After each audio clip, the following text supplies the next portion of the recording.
Superlatives time. Chris, for Week 10, what's your first one? Vader is not dead.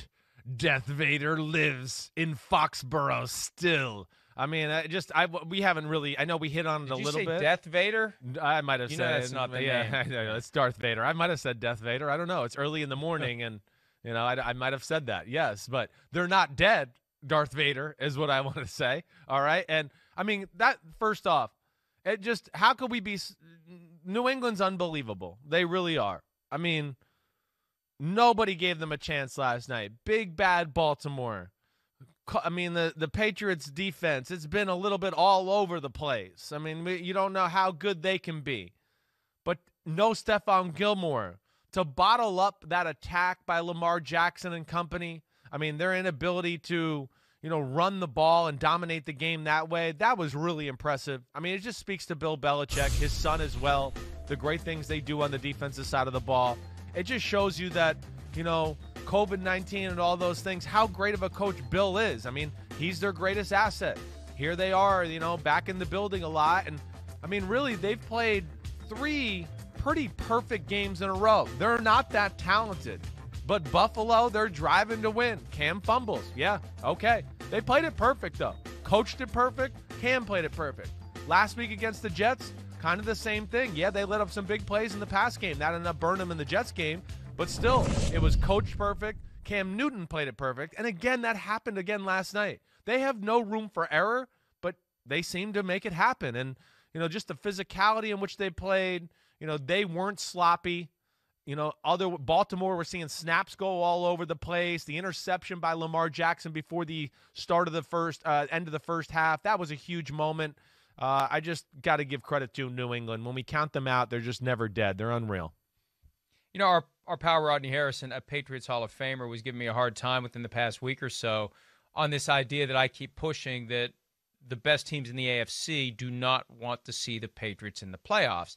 And Roddy's argument is, the Patriots aren't any good. They aren't any good. It's like, yeah, but if they get to the point where they're good enough to qualify, they're going to be a hell of a lot better than they are now. That's my point. If they find a way to fix this on the fly, right? If they find a way to win enough games to take that 7th seed, you'd much rather, all due respect to the Browns, if you're the Chiefs, the Steelers, the Bills, the Ravens, you want the Browns, not the Patriots, to come waltzing into your building in January. I would. Yeah. All due respect to the Browns. Right. You don't want Bill Belichick in a single elimination setting because here's the reality. He was in a single elimination setting as a practical matter last night. Yeah. He was in a single elimination setting last Monday night. They could be the team this year because there's always one of them, and they're never in this posture because they're always great. They could be that team that finds themselves in playoff mode around Thanksgiving and just has to win and win and win and win because they know if they don't, that's it. And so by the time you get to playoff mode and you've been in it, when you get to the real playoffs and you've been playing for your season every week for 6 weeks, you've got the mindset. You're battle tested. You're going against a team that's like, they've had it easier. And they've never had their backs against the wall, and that's why we see these upsets from time to time in the postseason, because you've got a team that is in mid-season, postseason form, if that makes any sense. No, that does make sense. You're right.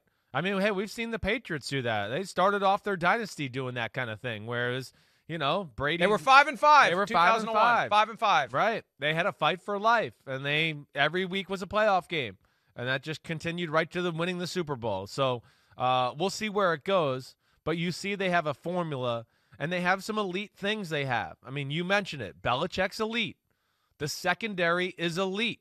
I mean, they are. And that was without Stephon Gilmore last night. And their offensive line, I knew was really good, but I think after what I saw last night, that it's elite. I know Calais Campbell wasn't out there and company, but man, I mean, they gashed them at certain times. You don't see Baltimore get pushed around very often. It really jumps out to you when you see it. And this is one of the few times in the last 4 or 5 years where I can remember Baltimore being dominated at the line of scrimmage like that. All right, first one for me. And, this is a saying that's more common in New York, but they do say it in Pittsburgh, too. They pretty much say it everywhere. And I've got your trap right here is the award for the Pittsburgh Steelers. So much for a trap game. Every time I've picked the Steelers to win 7 times this year. The 2 times I picked against them, I thought they were ripe. And both times they blew an Ohio team off the field. Are you kidding me? With Ben Roethlisberger gone all week on the COVID-19 reserve list, with knees injuries to Big Ben, and with the Bengals having 2 weeks to get ready, Joe Burrow, see, this is the problem. We get smitten with these guys, and a rooting interest creeps in. Not that I'm rooting against the Steelers. I want Joe Burrow to be good. I want the Bengals to be good. It's a fun story, and I thought they could pull it off. And my God, 36-10, it was never even close. There was a moment when it was 12-0, and the Bengals scored, and it was 12-7. Like, ooh, here we go. Maybe we got something here. No, we didn't have anything. The Steelers, the far superior team, and if they played like that every week, we'd have no qualms about saying they're going to go 16-0. The problem is most weeks they're living on the edge. That's what's amazing. They've gotten to 9-0 with 7 of their wins. They could have gone either way. Yeah. That and that will, if they keep doing that and keep finding ways to win these close games, that will serve them well. It's nice every once in a while to, put the pedal to the metal and not have to sweat it out all the way through to the end of the fourth quarter. Yeah, well, hopefully that Cowboys game taught them something, because we have at least seen them put some teams away here as of late to where we start to go, oh, okay, here, the Pittsburgh team, when they're hitting, they're looking good. I mean, and I just can't say enough about Big Ben. Again, he's playing the game the right way week after week. That's the thing I think that jumps out to me more than anything. Big Ben in the old days, he was good for, oh, man, we're controlling the game and here's a dumb interception, or, he tried to move around and hold the ball in the pocket too long and force the ball down the field when they were controlling it. And now the game's, a toss-up. We don't know where it's going to go. We just don't see any of those moments from Big Ben this year.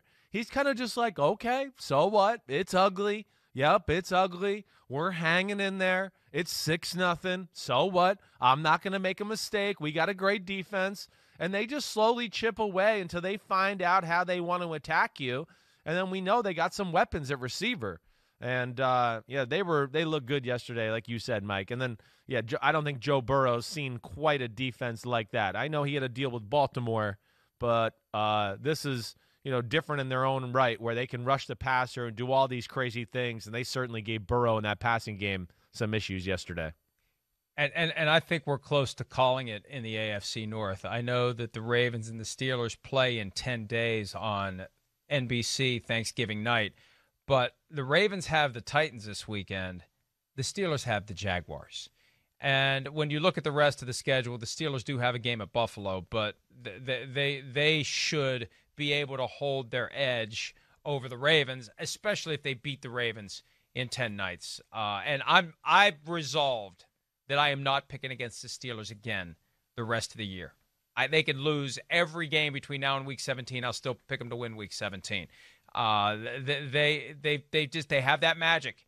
We look for the team of destiny every year, and I think there's only one team right now that stands out with that label, and it's like people don't want to accept it. I don't know why, because they don't have the great all-time GOAT quarterback like a Tom Brady. Right. And they don't have the shiny new toy, yes, like a Kyler Murray, and we take everything for granted that they're doing. But I think they're the team right now that you have to look at. What team stands out as the most special team right now? It's them. I don't disagree with that. I think you're right there. I mean, if there's one team that stands above the rest, I'm going to put them there, just slightly above Kansas City as far as having that special mojo. But, they've had a little bit more of a mojo to them this year, certainly. And they got a little magic and seem to have great self-belief and just it all going in the right direction. So I agree with you there. There's no doubt. What do you want to see? Give me your preferred right now, AFC and NFC championship games. Oh. What are your preferred games right now? I think obviously Steelers-Chiefs in the AFC. Can we agree on that? Yes, I'd want to see Steelers-Chiefs. Agreed there. And then in the NFC, oh, man, I don't even know. The NFC's brutal. Because I'd love to see Breeze and Brady, right? That would be great. I'd love to see any of them versus Aaron Rodgers. I'd love to see any of them versus Russell Wilson. I'd love to see any of them versus Kyler Murray. It's very confusing. I don't know where to go there. I think, really, listen, in my heart of hearts, you know me, I want to see Aaron Rodgers and Russell Wilson. That's what I want to see. As much as I love Brady and the breeze and the story there, I guess if you're going to ask me right now, November, I don't know what day it is, I'm going to go with that one. 16th, by the way. 16th, November 16th, okay, here Monday. we go. Woo.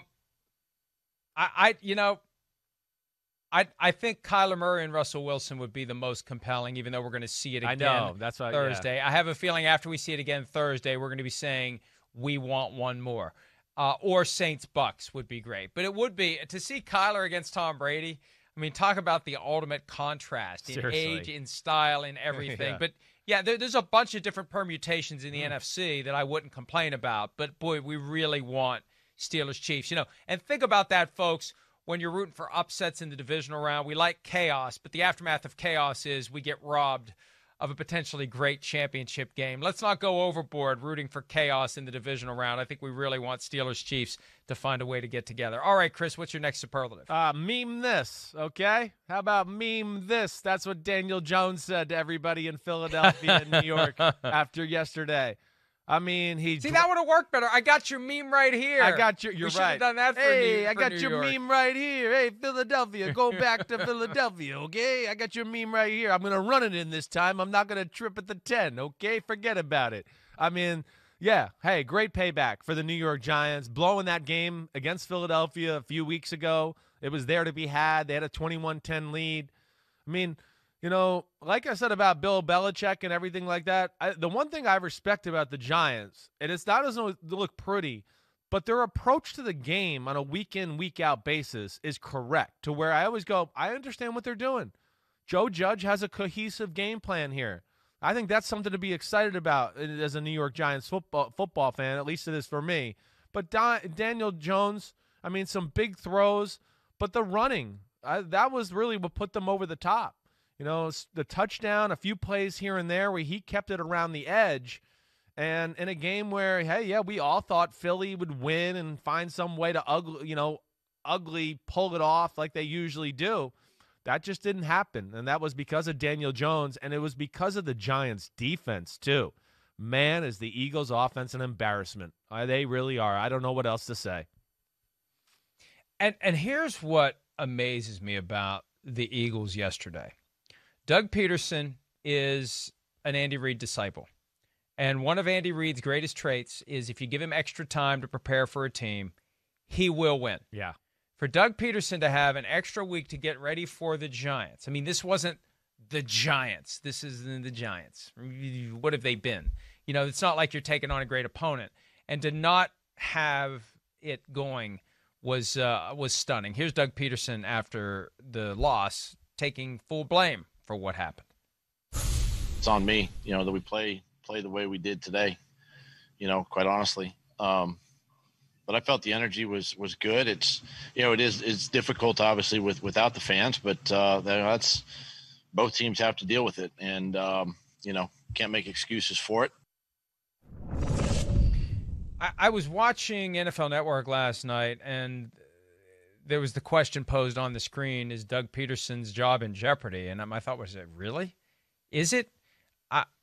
Could it be? The guy just won a Super Bowl 3 years ago. And Jeffrey Lurie's approach has been, now he hasn't fired many coaches, but after a second straight season of no playoffs, you're out. Well, Peterson's been to the playoffs the last 3 years. Yeah. So I can't imagine he'd be in any type of jeopardy, but, boy, you got some very anxious and nervous and hostile Eagles fans, and you have to wonder what he needs to do to avoid being on the hot seat next year. I think that's really the issue. If this keeps up next year, he and maybe Mike Zimmer, if the Vikings don't continue what they've done the past couple of weeks, are going to be at the top of the list of the guys that really are under fire. Yeah, I think that would be certainly a possible scenario. I think it's crazy to talk about him being on the hot seat yet. I mean, you're right. I mean, come on. Super Bowl, playoffs, injuries, still going to the playoffs. I mean, that team they brought to the playoffs last year, Doug Peterson and Carson Wentz, that was nothing special. They did that out of, toughness, coaching, willpower, and just being gritty that way. But there are concerns, and it's always something every week. It really is. It's just, oh, man, this week the defense lets us down. This week it's Carson Wentz and turnovers. This week we can't run the football.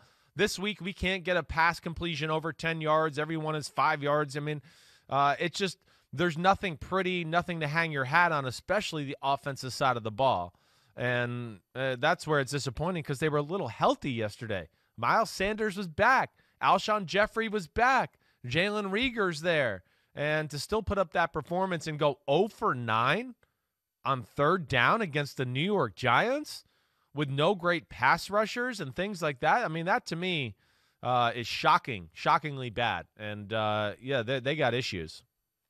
And they still, Yeah. I don't know. The way the Giants are playing, maybe the Giants are going to catch them, but they're still in first place in the worst division in football. 10-26-1 is the combined record of the NFC East, with only 2 wins outside of the division for the entire year. All right, I'm struggling with the next one. I'm trying to come up with a label that encapsulates the idea that the Raiders have gone to a place where everything is glitz and glamour, and the Raiders all of a sudden are ground and pound. Yeah, seriously. Right? I mean, they went to the wrong city, right? We'll call it the Ground and Pound Award, the Misplaced Ground and Pound Award, because, you need to move to Cleveland or somewhere. I mean, this is not a Las Vegas thing, but yesterday, Josh Jacobs, yet again, the heart and soul of the offense, 21 carries for 112 yards, 2 touchdowns. Devontae Booker, remember him? Second-round pick of the Broncos? Right. I thought he was long gone. 16 carries, 81 yards, 2 touchdowns rushing. Derek Carr had 154 passing yards on 25 attempts. The defense was awesome. The Raiders are 6-3. Watch out for them, Chris. Yeah. I mean, the Raiders, with that running attack and their offensive line, they can dominate games that way, to where they don't have to take a lot of chances in the pass game. They control the clock. Their defense is not super talented, but with them staying off the field and fresh, that gives them a great advantage that way too. It's one of Gruden's greatest assets. It always has been. He'll always be famous for throwing the ball and Rich Gannon and everything like that. But even in those days, he ran the ball. When we were in Tampa, we always used to talk about pound the rock, pound the rock. He is going to run the ball because he's going to establish some physicality.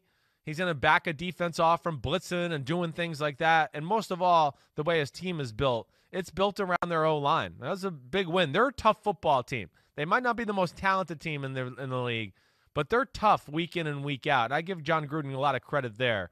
That was a dominant butt whooping they gave the Broncos yesterday. That average Broncos defense. Real average. I don't know what you're talking about. What are you talking about? Well, because they made a whole video of me calling. Oh, okay. Yeah. Thought you were being. We know. It's funny. I'm having fun. They picked off Drew Lock, as you may have mentioned 4 times, and we have to give the Raiders the respect that they are due. And hey, Sunday night when Kansas City comes to town, I know the Chiefs. This is Andy Reid, 2 weeks to get ready. And we're all, as I said earlier, we're all going to end up picking the Chiefs. I can't write the Raiders off. Maybe I'll take the short straw this week and take the Raiders while everybody else takes the Chiefs. And, of course, that'll be the week that the Chiefs ultimately win. All right, give me another one. Oh, I forgot it was my turn there. Hold on a second. Do you have another one? Do you have another one? Not one off the top of my head, so hold on a second. Let me think of one here. Oh, I do have one off the top of my head. Well, I want to do a little bit what you just said, the two-headed monster award. For those 2 in Cleveland. You just talked about the 2 running backs in the Raiders, but the same thing in Cleveland. I mean, that day yesterday, holy weather. I mean, that was unreal there in Cleveland, but thank God they got a run game to rely on. And thank God they got 2 just absolute starting superstar running backs. I mean, it's getting to the point yesterday where I can't tell which one's which. I really can't. They're both got legs and butts that can't fit in their uniform, and they break tackles and run away from people. But Nick Chubb and Kareem Hunt were amazing yesterday. And really, Kareem Hunt was more amazing. Nick Chubb just had the big run at the end of the game. He had a real good game, don't get me wrong. But it was a Kareem Hunt day, but Nick Chubb got the big highlight where he stepped out at the end. But, man, that's where the Kevin Stefanski coming from Minnesota. Listen, I know I gave Cleveland a little crap from hiring. That's where I'll give you credit. Their vision to know, wait, we got running backs, we got an offensive line. Maybe we should bring a offensive run-type head coach here. And that was really smart, and they're reaping the benefits of them right now, and good for Cleveland. Another 6-3 team that, hey, even in the year that we've expanded to 7, the AFC is going to be a good team that may get left out, which makes it even harder for the Patriots to get a spot at the table, which is to the extreme delight of the Steelers and the Chiefs and anyone else who would cross paths with New England in the postseason. Hi, I'm Mike Tirico, and thanks for watching. Make sure to hit subscribe for the latest news and highlights from NBC Sports.